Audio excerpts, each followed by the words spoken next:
So in a few weeks time, I'll be traveling to Kenya to start the process of shooting my full feature movie. And in this video, I'm going to be talking about every tool that I'm going to be using to shoot the movie, including any subscriptions that I currently pay for or that I think I'll be paying for. So this is going to be a very in-depth, maybe slightly technical video where I talk about all these different gears. Most of the things that I'm going to use already fit in this bag because this is the bag which I'll be carrying. It's a camera bag from Decathlon, so it's supposed to be kind of a hiking bag plus camera bag, but I'm not going to be talking about the bag. And I will start with the most important thing, which is the camera. And my camera choice is going to be this Sony A7R4. I mean, it's my own camera. I've used it. I love it. And I mean, the video quality, the photo quality from this is just, it's world class, to be honest. It's like still among the best cameras out there. So my choice for this camera is because one, it's mine, I own it, therefore that makes things easy. But also, I don't want to go for the FX3 or any other cinema camera because one, I don't know how to use them, and I think it's going to be a very long learning curve for me to try to learn how to use them. And the other very big reason is I love this camera because I can crop very heavily from the footage that I get from this, which from my test and also online reviews that I've seen, I don't think I can be able to do that with, let's say, the FX3. Therefore, because I mean, personally, my style of shooting is I like to get close, but sometimes I also like to crop, and I crop heavily. So because of that, this has an advantage over, let's say, the FX3. The big advantage of the FX3 is that it performs very well under low light. But again, I don't think I'll be shooting in very low light scenarios. Therefore, I'm happy to use this. Around it, I have this cage from Small Rig. I can't even remember the name, but anything that I mention here will be down in the links below. So it's a Small Rig cage with several screws, which I hope that Osmo camera can pick up. But yeah, I mean, I can mount different things in case I need to. I also have this quick release attachment, which, it's very convenient when it comes to mounting the camera to different things, let's say tripods, or in case I need to mount it, let's say even on a gimbal. This can go on a gimbal, even though I haven't used it on a gimbal, and I'll be talking about gimbals later. And when it comes to lenses, I have two lenses. These are the only two lenses that I own. And again, I'm not going to use cinema lenses because I don't have the time really to start learning how to use a lens and how to calibrate for it and all that. So I'll just use what I already have. And on it right now is the Tamron 17-28 f2.8 lens. Very good camera, very good for landscapes. I use it a lot for my videos because again, I'll just be switching shortly to this camera for the rest of this video. But yeah, I love this lens a lot because it's wide at 17. That's, for my use cases, more than enough wide, because I usually actually use it at 20 millimeters, but it goes all the way to 28. But then the other lens, which I swear by, is this, which is the Tamron 35-150 millimeters. Personally, I think this is the greatest lens ever made because it has a very wide range from 35 millimeter, which is still quite wide, and that is how I think most portrait shots are done anyway. And again, it can also do landscape, but you can go as far as 150 millimeters, which now you're just reaching for the skies, to be honest. You can do wildlife with it. You can do sports photography. You can shoot anything, to be honest. So this is, to me, the best lens ever. It's very heavy, I think 2 kilograms, so I don't know how well it's going to balance on a gimbal because I've never used it on a gimbal before. But yeah, this lens, very sturdy, weather resistant. Yeah, I mean, it has everything that you need in a lens, and it's f2-2.8. So again, you can get that very, very deep, shallow depth of field whenever needed. But when it comes to shooting the movie, again, I won't be zooming in and out because I'm not trying to shoot, like the office style kind of movie. So what I'll do is probably I will stick to specific focal lengths. So first, when it comes to talking heads, I'll probably use either the 70 or the 85. And with this lens at that point, it's either at f2.2 or f2.8, which for me, I think that's more than enough. Then when it comes to this other lens, which is the Tamron, we'll be using it mostly, I think, at 20 millimeters because again, that's just what I like. and I think it's wide enough even for small spaces, because when it comes to the movie, I'll be shooting in a very small space. And yeah, that is, I think, everything about the lenses. Oh, one more thing I can mention is this filter. So I have the Freewell V2 filter, which is a variable filter, and yeah, it's very good. I like the colors it produces, which is very lifelike compared to the other filter which I have, which is the K&F concept filter. I mean, this is good. It's way cheap. I think it's like a third of the price of this. This is like maybe $40, $50, while this one is almost $220. So the quality from this is way better than this, obviously. This will be more of a backup filter that I will use with my phone, but I will show you that in just a short while.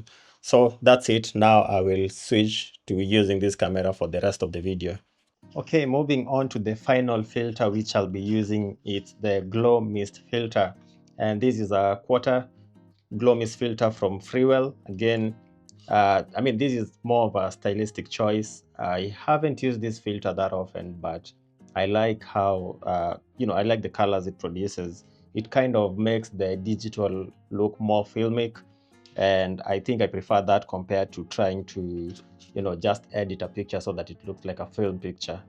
Personally, I'm not a big fan of film pictures. I like digital, which I know is somehow weird to say loudly because there's so many people that like film cameras, but I don't know, I just don't like old technology. The one thing I think is usually underlooked about the glow mist filter is it actually works very well with dark skin, because it kind of neutralizes the light in some ways, so the light doesn't feel so harsh on the skin.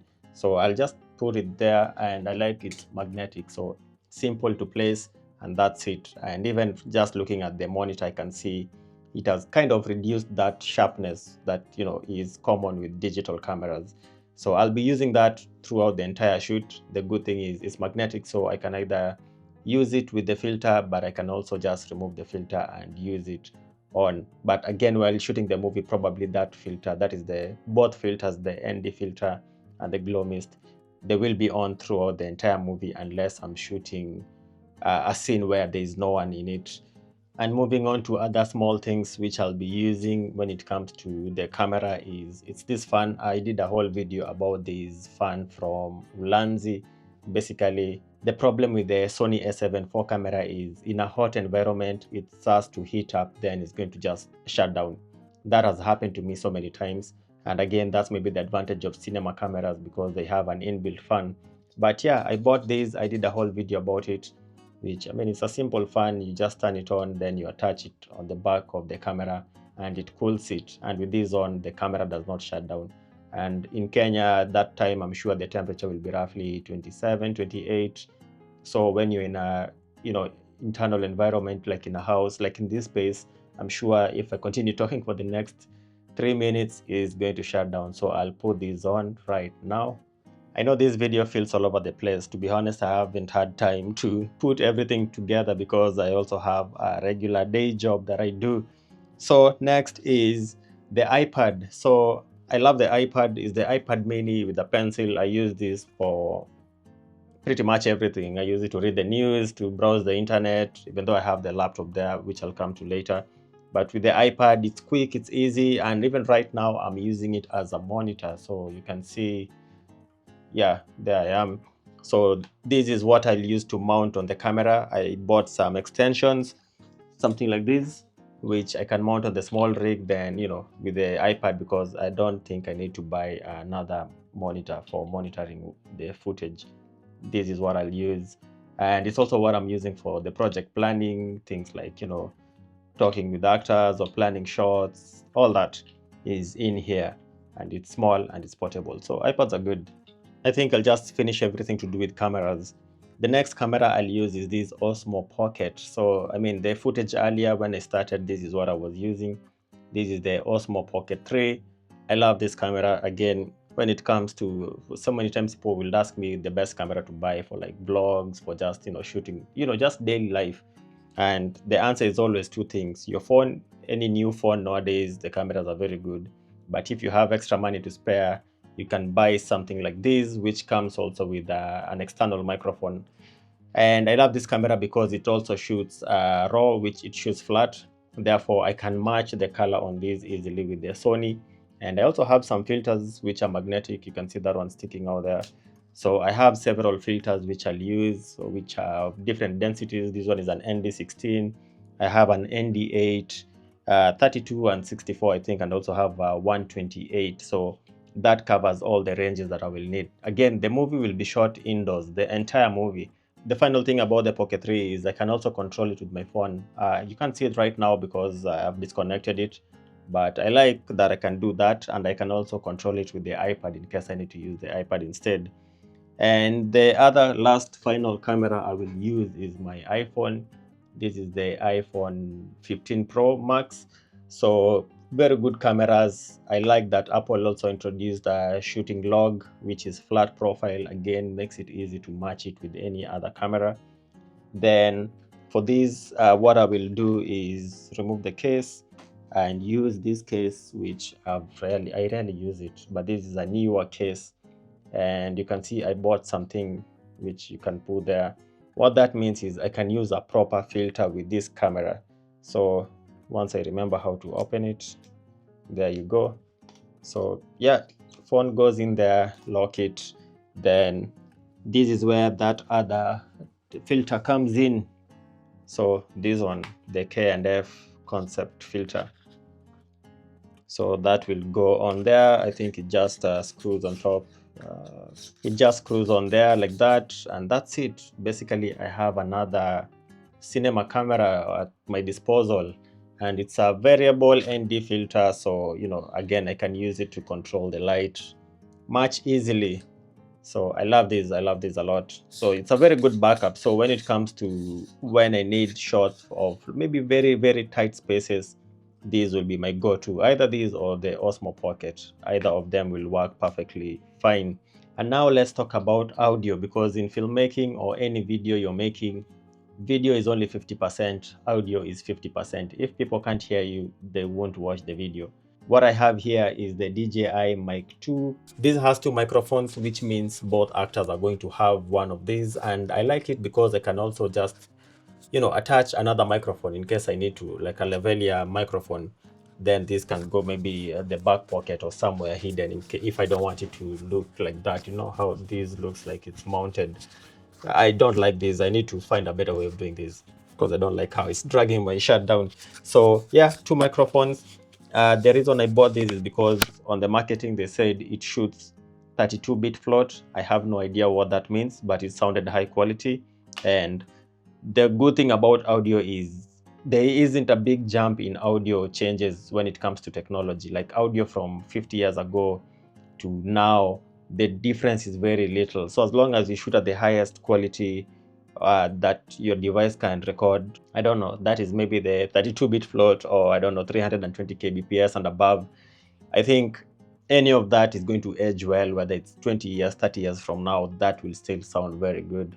So this is what I'll use, but this is going to be kind of a backup microphone that I'm going to use. I haven't decided on the main microphone I will use. You know, that microphone which people mount on a pole, then they put close to like the mouth of the person that is talking.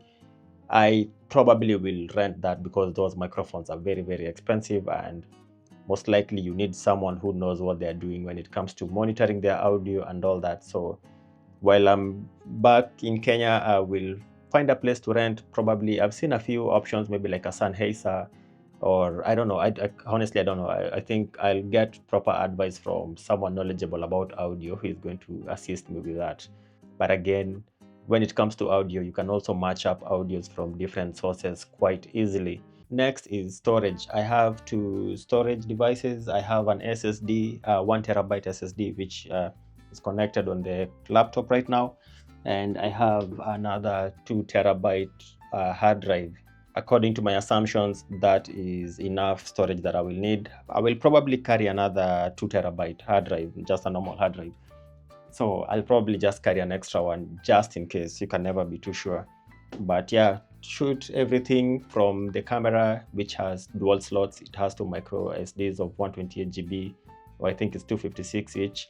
Then after I shoot, I think every maybe 1 hour, back up to the SSD backs up to this, so that in case one thing goes wrong, I still have all the footage. Then after that, I back up everything to my cloud, which I use Backblaze.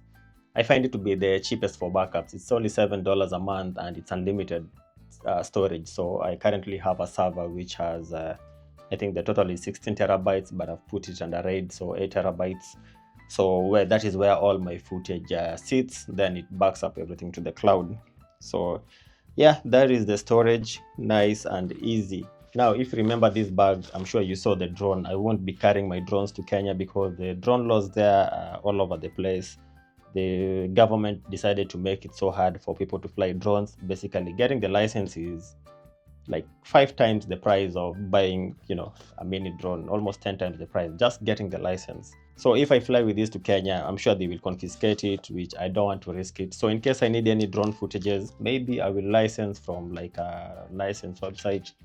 If not, I'll find someone locally who can get me a few drone shots that I need. I mean, the only shots I need is the opening scene and maybe just a small bit in the middle. I don't think I need more than 1 minute in total of drone footage. So that is easy for me to get. I think I'm running out of things that I will use. Tripods, I have this Gorilla tripod. I've had this for more than 4 or 5 years now. I will carry this because it's small, it's portable, compact, so I can mount it in tight spaces or like on a table in case I need to. Because again, my style of shooting, I don't want the camera to move a lot. Probably it will be a lot of still videos in the sense of the camera is still, but it's the actors who are moving. Again, that is more of just a stylistic preference. On that day while shooting, I might change my mind and do a lot of movements. But I will carry this. I have another cheap tripod which I'm using with the camera. I went on Amazon, typed cheap tripod, and whatever Amazon suggested as the best seller, that's what I bought. So it's a cheap one. I won't even bother carrying it. It's very flimsy. So I think when I'm in Kenya again, I'll rent a tripod maybe from a friend or from a store which rents tripods for maybe just getting a proper tripod in case I need it. Then for gimbal, I don't have a gimbal. I have never used a gimbal in my life. I don't know how to use it. But I think I have some time to think whether I want to rent one to try it out or whether I want to or just buy one because I can use it for future projects. So I'm debating that, but I'm leaning more on the side of just buying one and getting over it with, because it has also like a learning curve, how to balance it, how to walk with it, doing the whole ninja walk. So yeah, that is the tripod situation. I'm looking at the floor to see if there's anything else that I have forgotten. Maybe dongles. Yes, I have one dongle here because, oh yeah, I just messed up. There was a file that was copying. Yeah, Anchor dongle. Anchor, that is a brand. That is a very good brand and they sell very good quality, affordable products. So yeah, it has pass through, so I can mount the micro SDs, then 2 hard drives, so copy to the SSD, copy to hard drive as backup. So that's the dongle. Then I have these ATH M20X Audio Technica headphones. So this is what I will use for monitoring the audio while the actors are talking.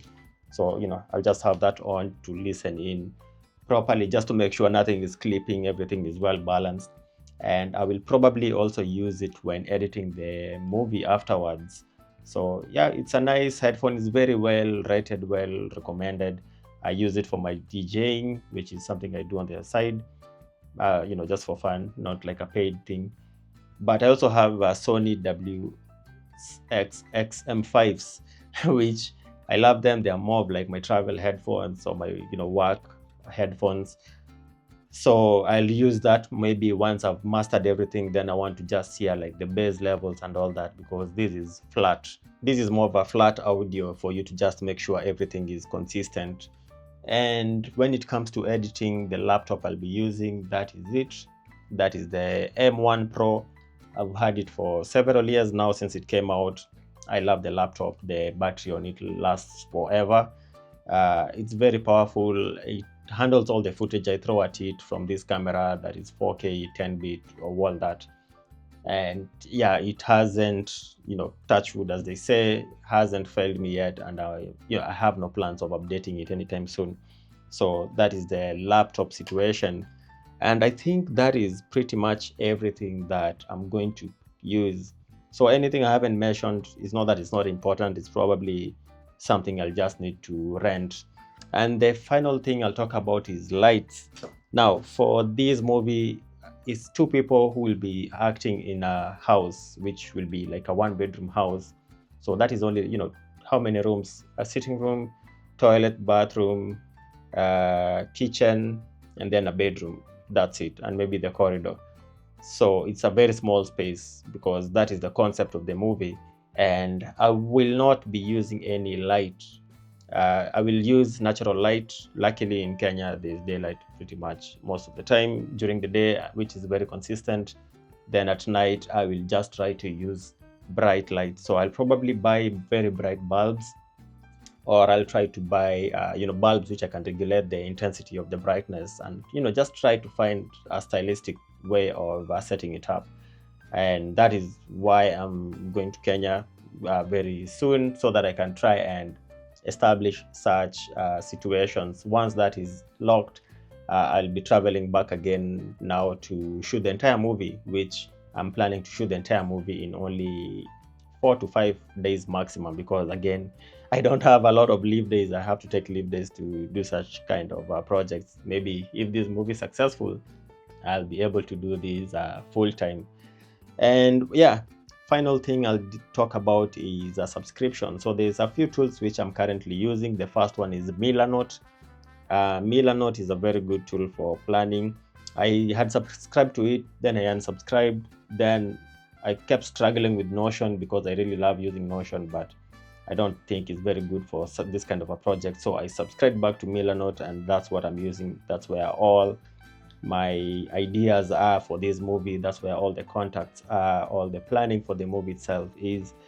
I also have Notion. I still use Notion, but that is now more of a background thing where I just need very quick things to, maybe like note taking basically.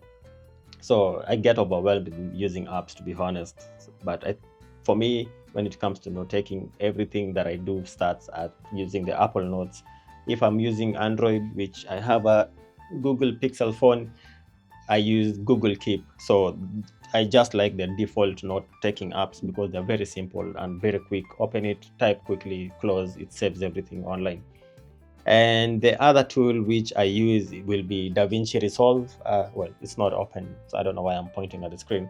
DaVinci Resolve, I've used it for so long. I keep telling, again, if people ask me like, oh, what editing project, software can I use?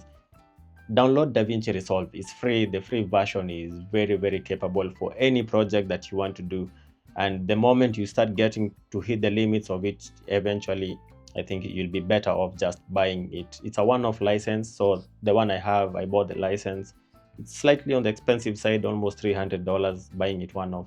But if you factor in that that's it, once you buy it, that's it, you don't need to pay for upgrades, I think it's really worth it.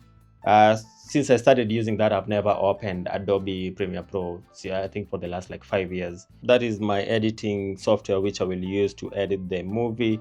And I'm already starting to editing the movie. So basically in a few days time, once I get actors, we will go through the entire script. I will record the entire script. Then I want to layer out all the audio. Then I will start filling in all the different shots, imaginative shots, which maybe I'll use AI. I'm still debating, there's obviously a conflict of creative choice, basically, when it comes to should you use AI or not. But, that's a discussion for another day. So I'll try to lay out the entire movie before even shooting it so that I can start planning, because I think it's just going to make things easier because it's a one-man project at this point. The other tool which I've been using, and I know I'll keep using because, as they say, the script of the movie is never complete until you finish shooting the movie. That is Writer Duet, which is what I used to write the script, to edit it. Initially, I wrote the entire script in Google Word, which is not a good idea. If you can get a tool that already allows you to format a script properly, just go and use that tool. It makes your life much easier, because when you use Google, you'll have to, again to transfer, or Microsoft Word, you'll again have to transfer to a proper tool and then format the entire script. So it just saves you doing that. So Writer Duet is very good, and I also like it because it's open source, which means they have a program which is completely 100% free, which you can use offline.